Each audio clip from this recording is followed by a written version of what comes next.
You need people like me.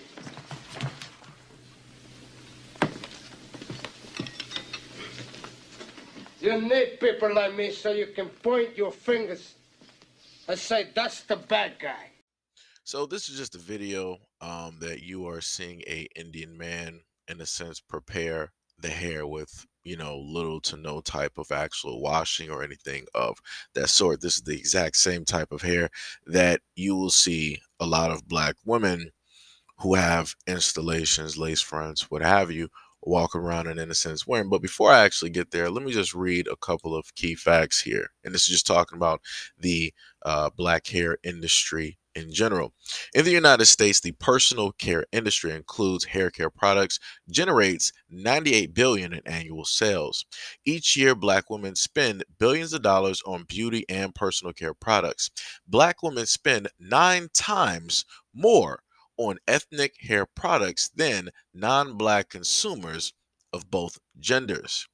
Black-owned hair products are roughly 3% of the ethnic hair and beauty market, and the majority of major black hair care retailers are not black-owned. 20% of black customers state that they have a hard time purchasing a variety of products because they aren't enough to suit their needs. 90% of black consumers state that they have trouble finding hair products that can suit their needs and hairstyling desires. The global black hair market was worth 2.5 billion in 2020. The global hair care industry's revenue are expected to hit 12.4 billion in 2021, up from 2020 revenue of approximately 12 billion. In 2019, the global hair care industry saw revenues of 12.9 billion.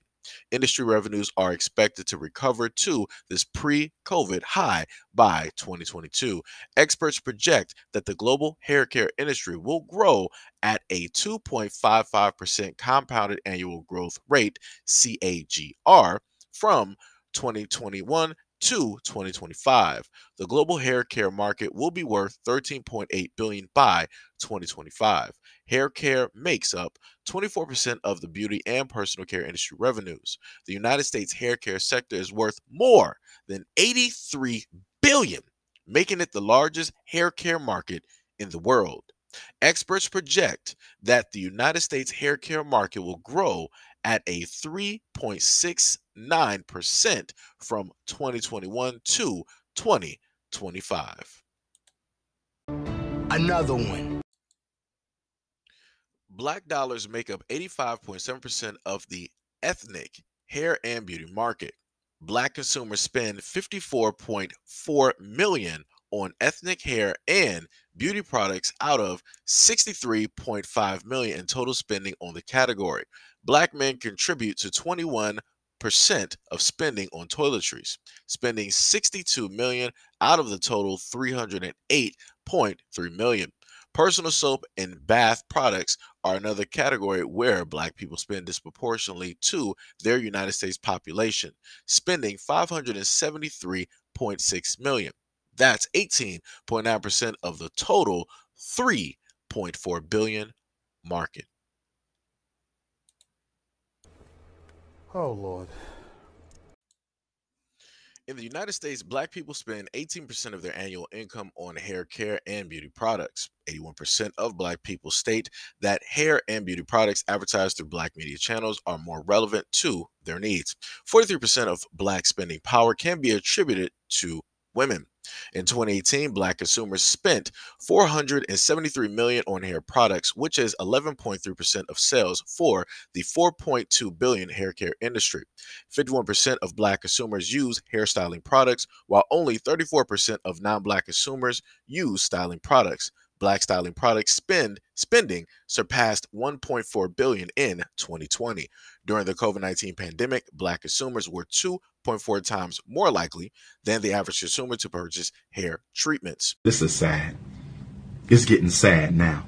Black women spend 1.1 billion annually on wigs, weaves, and extensions.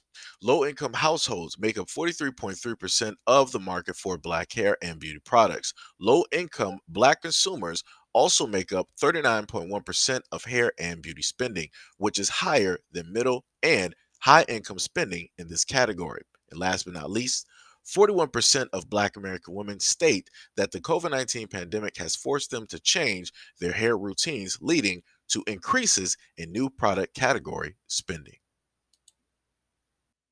So, I'm not a mathematician by any means, and I always state that a lot of you guys are way smarter than me. So, somebody can just do the math for me on this when dealing with this, right? They stated that Black women spend 1.1 billion annually. Annually, that means yearly, on wigs, weaves, and extensions, correct? And then a little bit above what I covered, they said that Black owned hair products are only 3% of the ethnic hair and beauty market. And the majority of major Black hair care retailers are not even Black owned. So somebody can work those numbers for me. So you got Black women out here spending 1.1 billion directly on this. Now, and this is yearly. So if you ever hear Black women say that they don't got money, they got money. They just have money for specific things that they want to spend money on. That's a lot of money. Do you know what Black women could do with that in general if they were to, in a sense, save? And then let me go to a more staggering number that I didn't even give you guys earlier. They stated that in the United States alone, Black consumers spend over 1 trillion each year, and a significant amount of that spending goes towards hair care products. Black consumers spend 473 million on hair care products annually. So just think about that. Just think about those numbers, right? Black women spend 1.1 billion just specifically on their hair. Nothing else. $1 billion just specifically on hair. You know how many times I've heard of Black women talking about, hey, we need our own businesses. We need our own hair care businesses. We need our own nail shops, beauty shops, all this stuff. Do you know what those billions can do for Black women? Like literally, if just for 1 year, Black women everywhere would have just stopped. It's like, you know what? We're going to just sit up there and like stop the nonsense, and we're going to sit up there and save that 1 billion. We're going to formulate this type of like trust or whatever it is. We're going to have some people, oversee it that we trust and all this other type of stuff. And we're going to just, instead of whatever we want to spend directly on, our hair, we're going to put that directly in that trust or whatever it is, and we're going to borrow from that so that we can start our own businesses. It's a sacrifice that we can sit up there and do in order to not only better ourselves and the community, but also to give something to the young girls that are coming up behind us. But guess what? That's not going to happen. That's not going to happen because you have too many Black women that can't even work together and be in close proximity with each other. You have too much envy and jealousy, too much mistrust, too much she said, too much, oh, I don't like her because of she think that she better, or look at the way that she's dressed and all this other type of stuff. So it's like, I can come up with ideas that could potentially work, but I know in the back of my mind that, hey, chances are very great that it's not going to happen. Chances are very great that Black women are not going to be like, hey, in unison, let's come together and just basically, just for 1 year, it might be very difficult. Just for 1 year, let's just sit up there and, let's just do this. Let's just do this. Right. And like I said, it would be a huge benefit to Black women in the United States. It would do so much. It would alleviate so much, literally. But again, I'm just a Black man, technically speaking directly on the topic. I'm not a Black woman, so technically, I guess my opinion doesn't, really matter. But I'm bringing this up to showcase the fact of, one, the video is showing you how a lot of this hair is being made. So it's not being, treated. It's not being washed properly. You see the facilities in which it's being made. So that's crazy within itself. Then on top of that, 3% of the ethnic hair and beauty market when it pertains to Black owned hair products is not even really a thing. We only got 3%. That's it. That's not a lot, considering the fact that black women spend 1.1 billion just on that part alone. 1.1 billion. Woo! That income right there is crazy. We at least know where it is that black women's money is going. And we know where the money could be going for black women and young black girls if black women decided to take that sacrifice for the betterment of black women. But again, how many individuals out here with a platform that talk negatively about black men, how many of them will go over these statistics and talk about this? How many of them will highlight this and try to persuade the greater majority of their subscriber base, of their viewer base, who are more than likely black women, to, hey, let's just, take this short road of pain so that we can get a long distance gain? How many of them will actually tell their people to do that? They won't.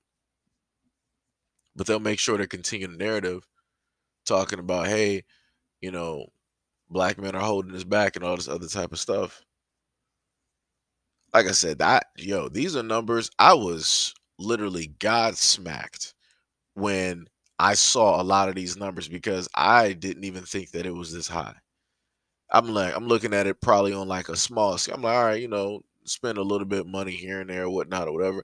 But then it's like, when you think about it, someone be spending like 1,500, even spending racks on hair.